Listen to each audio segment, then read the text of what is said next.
Miami. It feels like Miami.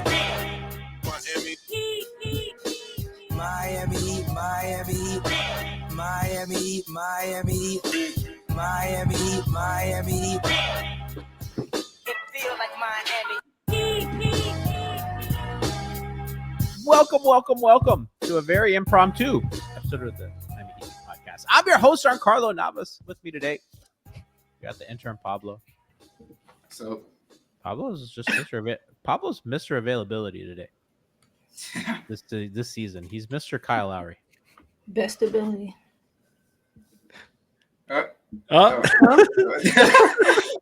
Goodbye, G. Is that what's happening? This is like the 22 season where everybody's hurt and Pablo's the G League guy just has to play 60 games. We're calling you year 7 now. Okay. Excuse that, guys. I got booted from the call. It was very strange. Joining me also live here on twitch.tv/Miami Heat Beat, the great Siobhan. Hello, people. How we feeling? Happy Friday. Happy Friday. Happy Viernes. Also, as you can see, his beautiful face in a Florida Panthers hat with the dark side of the force behind him. Franky G in Shout the out to the Aces Aces. shirt. Francis. What up? Welcome. It's been a minute, man. I missed know. you. Miss your beautiful Fuck voice. capitalism. Fuck capitalism. Fuck having to work. This shit sucks.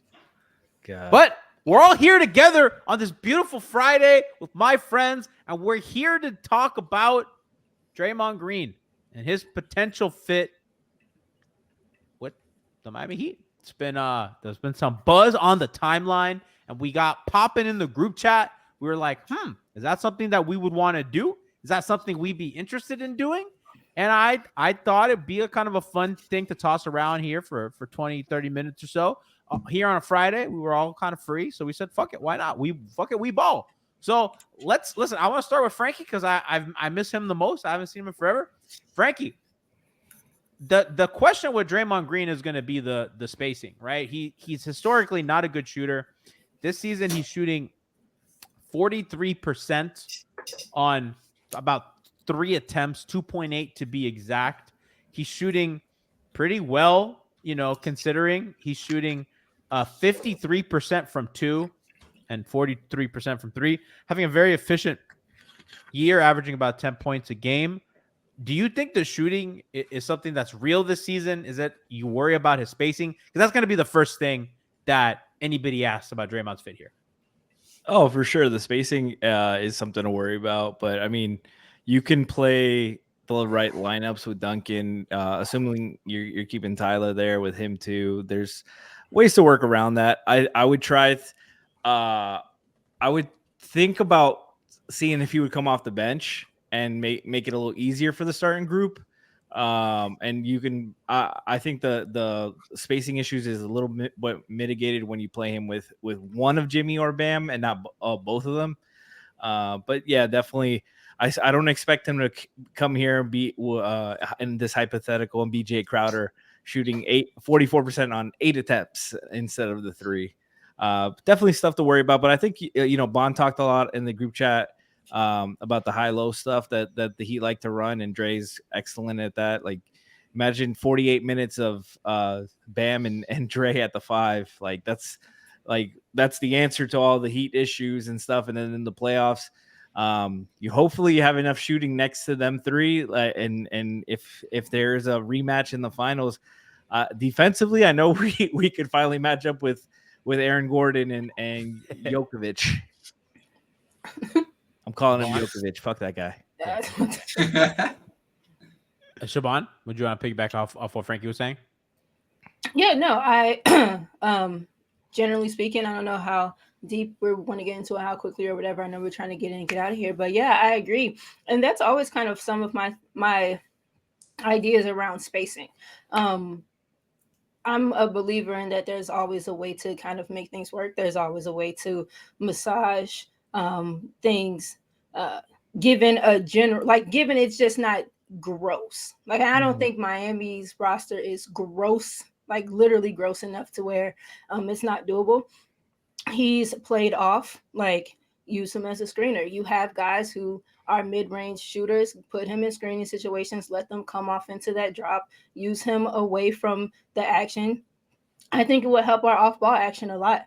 We have like Jimmy, Bam, isolation possessions or whatever. Bam isolating in the middle, Jimmy on either side, and largely, we're doing a decent amount of standing. And I think Dray has a basketball IQ at least to want to send guys off of pin downs and curls and hammers and stuff like that. I think it's the best parts of what you got with PJ, and then some.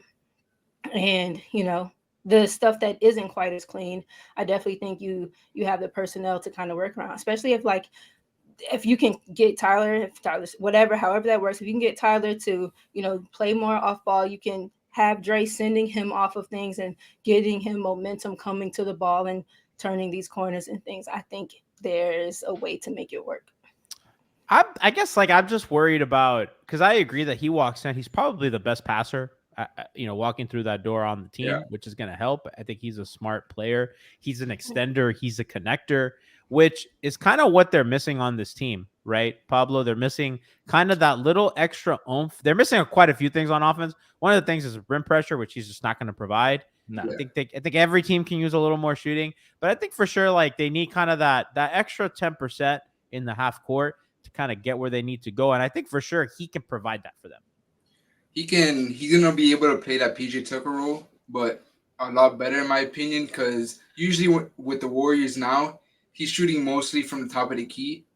But with the Heat, I think he moved to the corner. And by being in the corner, you can have Hero drive in and dish out. And then when it comes to his playmaking, I think he's going to unlock something with Hero and Duncan, and that's going to allow those two to really be playable together, because we all know that those two really haven't meshed well. They try, but they don't really work well together when they're on the court. But with Draymond on the court, like how he does with Curry and Clay, I think you can have those two play together, and it's going to be a lot more viable, and it's going to be a lot easier to score on offense. Just because of Draymond's IQ, he knows how to set. He played with Curry and Clay his whole career, and D-Rob and Hero can benefit extremely off that experience. He's going to know exactly where to put the ball. He's going to know when to cut, when to pass. I just think he's going to be a great fit next to those two guys, especially. I think it's interesting that you said that he shoots from the top of the key, and you're absolutely right. If you look at his density chart here, provided by dunks and threes, yeah, it's kind of like that wing and top of the key area. Some from the corners, but and obviously get stuff at the rim, so off cuts and off pick and rolls and stuff like that. I have trepidations, and I'm going to say why. And I like that people here are mostly kind of gung-ho on the idea of bringing him, because I'm I've loved Draymond Green. I think that guy is a psycho, and I mean that lovingly. He's great. I think that he provides that, as Bond said in our chat, you want to be the meanest, nastiest, toughest team. Listen, what are we doing? That's how, that's one of those dudes, right? He gives that oomph. And I'm not worried about him being out of control. He'll figure it out. He's a smart guy, but I do worry about kind of, he's shooting well. I don't know how real that is. We're early into the season. He's just historically just been a bad shooter. Shot 30% last season, 29 the year before, 27, 28, 28. 30. I just don't think he's become a 40% shooter again like he was the 1 year. I mean, he's only had 1 year that he shot 38%. Everywhere else, he's been a below average shooter. So I do have some questions if it just magically came together, which it can. Shooting is something that you can work on. I don't really know if Draymond at age 33 is doing that, but he could be, right? So I'm not here to say yes or no, but for sure I have my questions about it. But I just think that there's some, if you're swapping, because in a Draymond Green trade, Kyle most certainly has to go. The Heat are not going to trade Tyler Hero for Draymond Green. That's just not what they're not going to trade 23 for 33. That's just not how the Heat operate. They're not what they're going to do. It's going to be Kyle and maybe some filler. It's going to be kind of a swap because they're taking on Draymond's contract and kind of whatever his future with them is going to be and all that stuff. So I just think there's some redundancy, Frankie, with what he does and Kyle. I think that he is better at those connecting things than Kyle, but not that much better. And then now you create a new problem where you don't have a point guard. You're down another guard, another ball handler, and you what you give yourself in defensive versatility, you lose in ball handling at the guard spot, which I think you need. And Kyle does a lot of what he's going to do as that connector guy. And that's the one thing that I really fear about bringing him in. Yeah, but he does it like 5 inches taller and 20 pounds heavier. I'm just kidding. Kyle's not that skinny. No, but my biggest issue would be I think it would have to be a 3-team trade at the minimum, because like why would Golden State do this for just Kyle salary? They already have Chris Paul and Steph Curry. They want to play AirPods more, presumably. Like he literally started last game. They don't want to play all point guards. They're not gonna go from all these wings in the death lineup to going all point guards out of nowhere.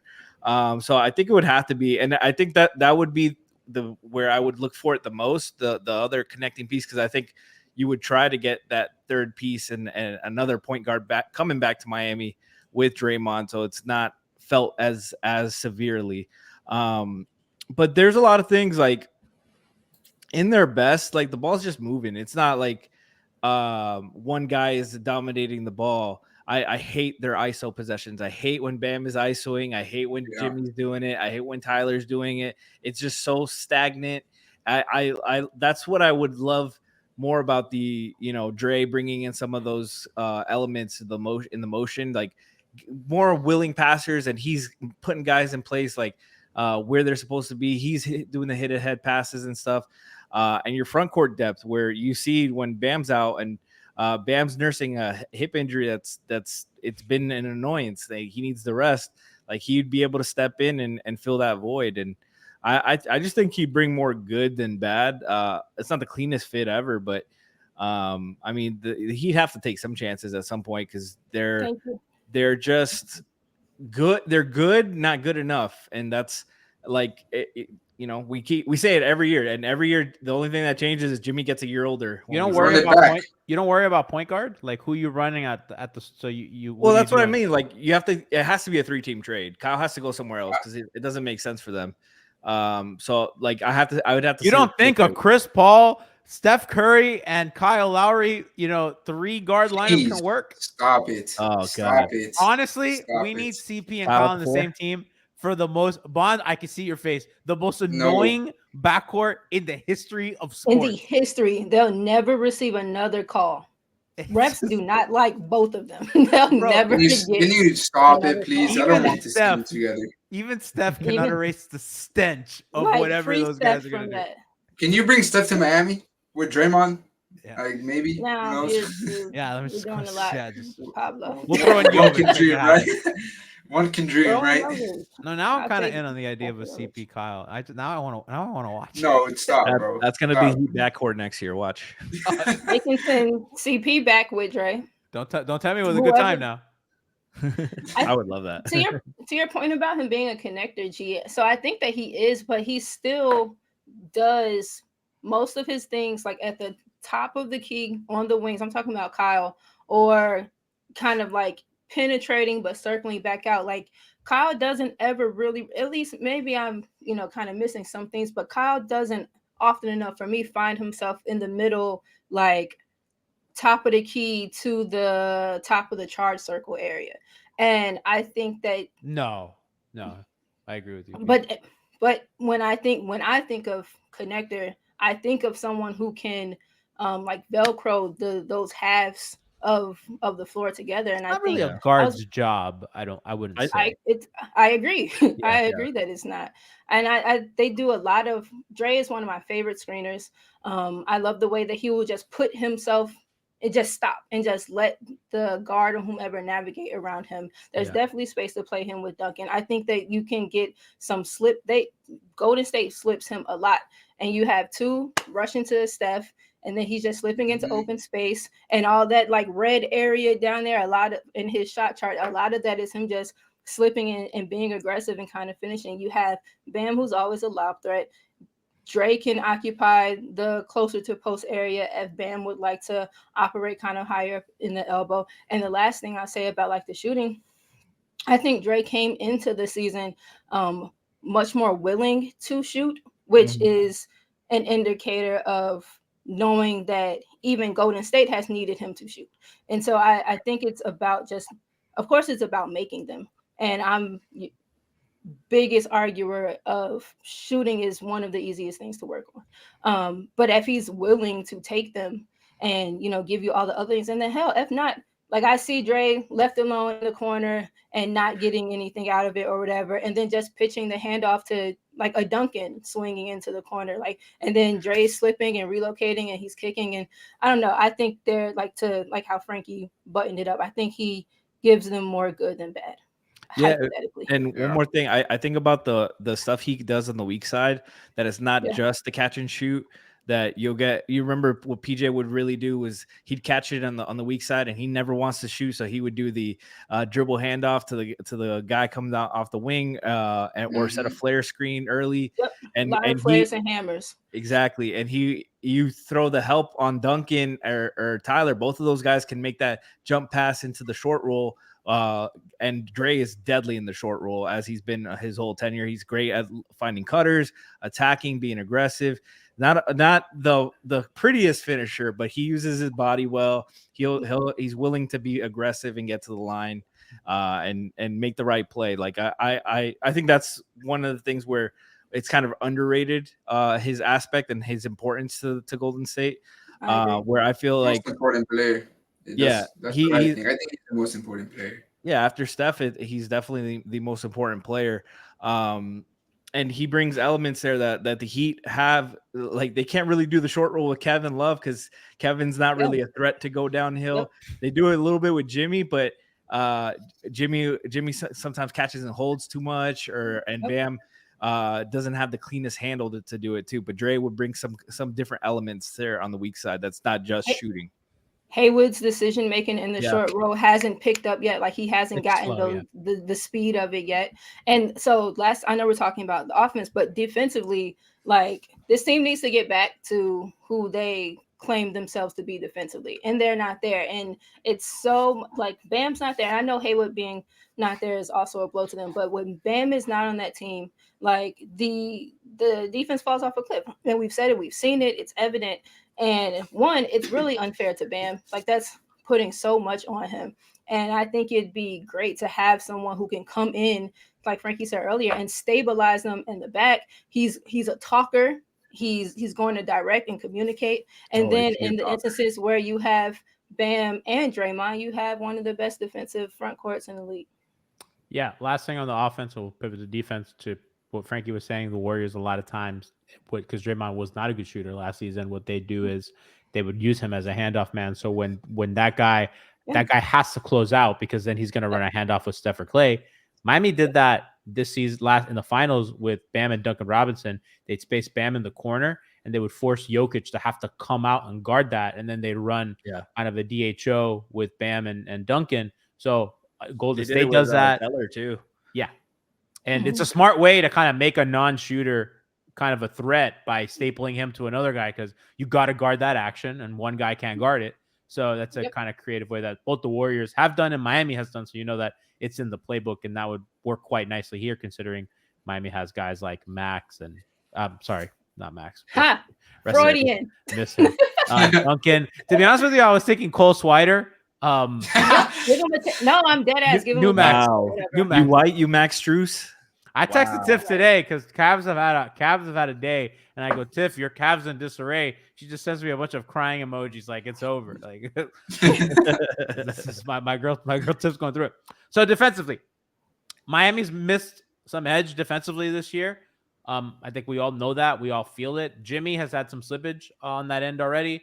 Bam has been out. Highsmith has not been in the lineup very much. So there's a lot of explanations for this.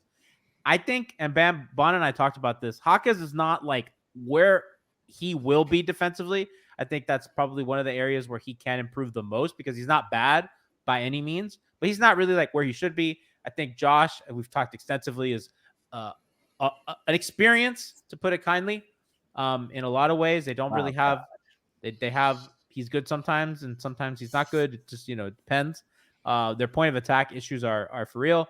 Miami is playing a more conservative scheme. They are dropping more. They're playing their zone. I don't think has been as potent as it has been. They're playing a lot of Kevin Love, which is not going to help.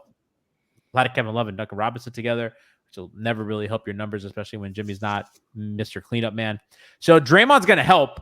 They're going to have an insane switchability. They're going to be able to drop more as well when they want, send that big help. Jimmy at the nail now has a backup behind him, whether that be Draymond or Bam, which makes it extra super scary. So, I mean, they're going to be able to do a ton of things. You're going to be able to throw out Bam, Jimmy, Caleb, Martin, Draymond, and then take your pick for the last guy. Haywood. You know, probably Tyler, but unfortunately for defensive. I thought we were talking defense. No, I mean, I just mean like realistic closing lineups. That you know you're in the playoffs that you'd want to play. So Jaime as well, yeah. It's gonna be and I don't think Draymond's gonna be guaranteed to close every game. He's gonna have to earn it. I don't think he walks in here kind of with that 100%. But Pablo, I know you watch him the most because you are Golden State lifer. How do you think? I feel like the defensive fit is the easy part. So I think it unlocks something in Bam's game when it comes to his defense. So you know how Bam's always in the middle when we're running zone? I think you can put Draymond in the zone because he's used to guarding every big man. He's always been the small ball 5 for the Warriors since 2014. That allows Bam to really roam around the court. And that if Draymond is anchoring the paint and they get a steal or something, Bam is already at a head start for a fast break layup, fast break dunk, instead of starting at the paint. So from defense, it's going to help Bam anchor the paint, but then it's going to lead to more offense for Bam. It's going to lead to more fast break opportunities for Bam. I just feel like Draymond next to Bam is going to just evolve Bam's game to the point where like he can be like first team All NBA maybe. Who knows? But I just feel like that Draymond's impact is going to go deeper than just like the surface level stuff. It's gonna make Bam better. It's gonna make Hero better. It's gonna make Jimmy. It's gonna take a lot of load off Jimmy also. Jimmy's not gonna have to. Jimmy's taking that load off himself. Yeah, he does that. He's like his regular season. Yeah. But let's say like it's playoffs, right? Draymond's gonna guard the best player. If Draymond or Bam. By the way, Draymond would guard Jokic because that's what they do. Yeah. Yeah. And he's good at it. He's shockingly good at it. Shouldn't be shockingly. He's maybe the best defensive player ever. But he's certainly given up some size there, and he has that shit on lock. Embiid is another matchup that I think he'd be huge in. The Bucks. The Bucks too. The Bucks. Yes. Although I think Miami's done fairly well defensively, but I think Yes. Dame Lillard adds a new aspect to that. Mm-hmm. I mean, just imagine Spo. I do think Spo is a better defensive coach than Steve Kerr. That for sure. Oh, and I like Steve Kerr. There's no shade at Steve Kerr, but I just think Spo is. The defense was Mike Brown. The defense was Mike Brown for the Warriors because if you've noticed, their defense has really been really bad since he left in 2022. And I watch every game. I watch both Heat games and Warriors games, and I can tell you that Draymond is great defensively, but they have no defense right now, and it's really bad. I'm not gonna lie, on the low key, I think like the best defensive coaches are like Spo, Big Gap, Steve Clifford, Frank Vogel. Sure. Mike Brown. Steve Clifford's really good there. Steve Clifford is with the least. That guy turns out good defenses wherever he goes. It's amazing. That guy will fucking you could put that guy in Detroit and he'll turn out a top 10 defense. I bet that's the ultimate test. Actually, yeah. He could do it, bro. He'll fucking do it. They may never score again, but he will. But neither will the opponent. Exactly. It's a rock fight. In the 1970s. Pablo talked about the zone defense, and I'm picturing them, Bam and Dray in a 3-2, and having them as the back line there, and you get to be really hone in on their versatility, getting to attack the corners, rotate, and you put Jimmy or Highsmith at the top of the 3-2, getting to play passing lanes and stuff like that. Oh my God, come on! I don't even think you have to play as much zone because, like, if you play Love and Draymond together as well, you have a little bit of insurance. Yeah. You know, even if you play like Love, Draymond, Duncan, you know maybe you throw Highsmith in there to help out a little bit, or Caleb. Caleb's going to come off the bench. Jaime. Yeah, like you don't really need to play zone if the guys off the bench are Kevin Love, Caleb Martin, and Jaquez, right? And Duncan, you know, with a guy like Draymond, you know, they can survive. Or if it's like Love and three of those guys and Draymond, like they can live. Oh yeah, but it gives you some versatility. You want to have things in your pocket in case you might need it. Even though you want to be primarily a man-to-man team, of course, you still want to have that wrench to throw at a team to confuse them. I think his rebounding, although I don't think rebounding's been a particular issue for them this year, but I think that he's good rebounder. It would make rebounding a lot easier too. I mean, if you see, you're saying? No, go ahead. I was gonna say when you watch Draymond play with Kevon Looney, imagine how he would make Bam look, because he's always getting Kevon Looney on those cuts, on those backdoor cuts, slip screens. So imagine Bam with his athleticism on offense next to Draymond Green. I just think it's a really good fit.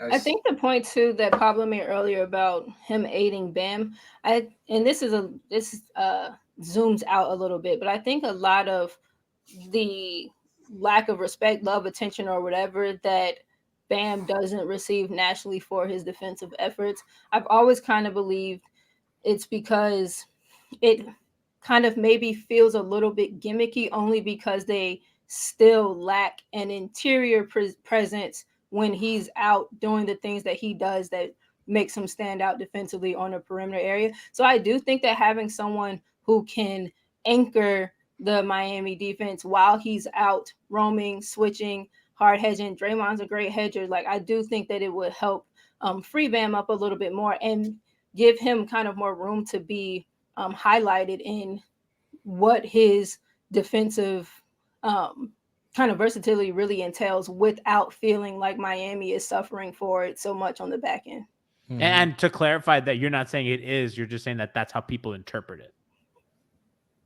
That's how I feel like it's interpreted. Yeah. I wanted to clarify that you don't think that they're gimmicky. You're just saying that you imagine that's how people interpret that. Or am I misrepresenting you? I'm sorry. I wouldn't say that they were gimmicky. I have not liked in seasons past some of, like, I talk all the time. We've talked all the time about like how gun-ho to trap they were, super far out, and now you have like Kyle and Gabe trying to box out Pascal Siakam and shit like that. So I think that those things, while you can see Bam, out in the gaps and doing all those things, when the ball does eventually find its way inside, it's against, a small person. Yeah. And so I think stuff like that doesn't bode well visually kind of for Bam. Well, like, I think that they'll still double, like guys like Embiid. I think they'll still double. I think they'll do the front help swarm type stuff that they've always done. I just think that I'm talking about like in Bam switching opportunities, like Bam switching out front. He just will have someone behind him that. Yeah. I think that, and to your point, I think they'll just do it more. They'll just switch Bam more, knowing that the security blanket is behind him. Yeah, I'm agreeing with you. Yeah. That makes your defense a lot better, in my opinion. I think even with Love, I don't think you have to hedge Love as hard anymore, which kind of compromises the rest of your stuff. I think you just play Love normally and have Draymond help, or Jimmy. Best front court passing group you've ever seen. Bam, Kevin, Dray. Oh yeah. And Jimmy when he plays 4. which he will do a lot. Last thing, we'll close with just quick couple words. I think he and Jimmy defensively, obviously, that makes a lot of sense. I think offensively, another screener for Jimmy, a pick and roll partner.